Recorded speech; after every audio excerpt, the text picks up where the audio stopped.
ખાડિયા પોળ પાસે એક જ વરસાદમાં પાલિકાની પ્રી મોન્સૂન કામગીરીની પોલ ખુલ્લી પડી છે। પાલિકા દ્વારા રોડ રીસર્ફેસિંગનું કામ કરવામાં આવ્યું, પરંતુ લાખોના ખર્ચ બાદ પણ સ્થિતિ ઠેરની ઠેર જ છે, જેના કારણે સ્થાનિકોને પણ ભારે હાલાકીનો સામનો કરવો પડી રહ્યો છે। કમરનો દુખાવો થાય છે અને બીજી ઘણી તકલીફો થાય છે। અમારા સાધનો જે છે વેહિકલ્સ એના પણ બહુ બધા મેન્ટેનન્સ વધી જાય છે। હું અહીં નક્ષત્રમાં રહું છું, સન સિટી પેરેડાઇઝની સામે। 2016થી અહીં રહેવા આવ્યા। એવું હતું કે અહીંયા આ રોડ બહુ મોટી જગ્યા નથી, 100 કે 150 મીટરનો જ છે, પણ એ થઈ જશે। પણ હજુ સુધી કોઈ કોર્પોરેશનને કે કોઈ અહીંયા જે મંત્રીઓ છે એમની કોઈની નજર જ નથી પડતી।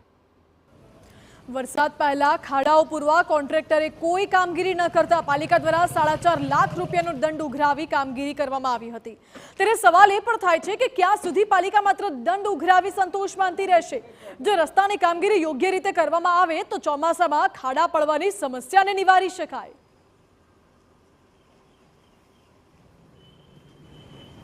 વડોદરાના નગરજનોએ મંગળ પર જવું હોય તો હવે શક્ય છે, કારણ કે વડોદરા મહાનગરપાલિકાના જે અણઘડ વહીવટ છે તેમના દ્વારા વડોદરા શહેરના અનેક રસ્તાઓ એવા કરી દેવામાં આવ્યા છે જેના પરથી પસાર થતા મનુષ્યને લાગે કે તેઓ મંગળ પર જઈ રહ્યા છે।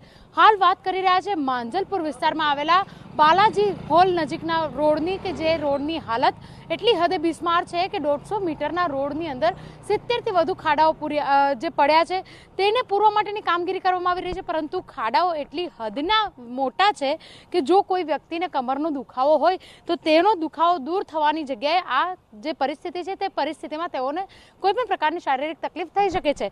મહત્વની વાત એ છે કે મહાનગરપાલિકા દ્વારા અનેક લાખો રૂપિયા ખર્ચ કરવામાં આવે છે પ્રી મોન્સૂનની કામગીરી પાછળ, રોડના રીસર્ફેસિંગ પાછળ કરોડો રૂપિયાનો ખર્ચ કરવામાં આવે છે। તેમ છતાં શહેરના મોટા ભાગના રસ્તાઓ ચોમાસું શરૂ થતાની સાથે જ બિસ્માર હાલતમાં થઈ જતા હોય છે। હવે જ્યારે કોન્ટ્રાક્ટર દ્વારા બેદરકારી ભર્યું કામ કરવામાં આવી રહ્યું છે ત્યારે તેમના વિરુદ્ધ પાલિકા કાર્યવાહી ક્યારે કરે છે તે જોવું પણ તેટલું જ મહત્વનું છે। કેમેરા પર્સન રોહિત ગોયલ સાથે અંજલિ ઓઝા, TV9 વડોદરા। અમદાવાદમાં થાર અને ફોર્ચ્યુનર